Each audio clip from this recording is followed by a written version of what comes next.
So many of us residents felt like we had absolutely no warning.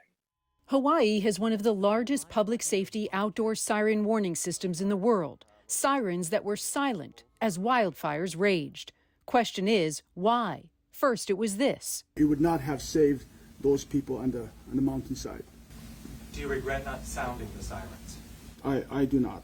The sirens, as I had mentioned earlier, is used primarily for tsunamis. That's what the head of Maui's Emergency Management Agency said Wednesday, before suddenly resigning a day later.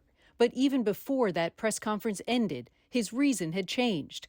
This time suggesting the sirens weren't used because people wouldn't have been able to hear the warning. It's an outdoor siren, so a lot of people who are indoors, air conditioning on, whatever the case may be, they're not going to hear the siren.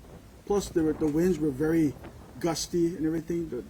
I heard it was very loud, and so they wouldn't have heard the sirens.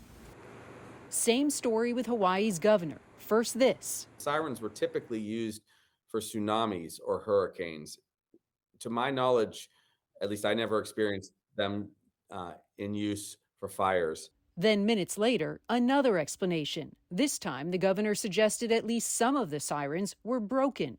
The sirens were essentially immobilized, we believe, by the extreme heat that came through. Some were broken, and we're investigating that. Yet that doesn't all track with the county's own webpage, MauiSirens.com, which clearly states how the siren system is capable of alerting residents to multiple disasters, including wildfires. Emergency alert. And we also found this explainer about the sirens' uses on Hawaii's Emergency Management Agency's webpage. We also use sirens for hurricanes, brush fires, flooding, lava, hazmat conditions, or even a terrorist event. This map, also from the county's page, shows where the warning sirens are located. According to the state, there are about 400 sirens statewide, including 80 on Maui. And in the historic town of Lahaina, where more than 100 people were killed in the flames, there are 5 sirens. 5 sirens that were not used to warn those in grave danger. Instead, officials say they chose to send alerts by text message to cell phones, as well as alerts on landlines and through TV and radio. It is our practice to use the most effective means of conveying an emergency message to the public during a wildland fire.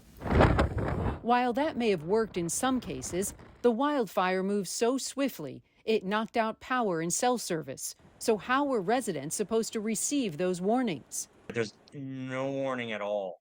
There's not a siren, not a phone alert, nothing, not a call. And Hawaii has had problems with its alert system in the past. In 2018, a cell phone alert was mistakenly sent warning residents of an incoming missile attack. Obviously, that was a false alarm. But this has really been going on for decades. Back in 1960, after a tsunami hit the area of Hilo, Hawaii, residents didn't even know what the warning siren meant. They didn't know what to do, so they ran up towards the ocean instead of into the mountainside area for safety, and 61 people died.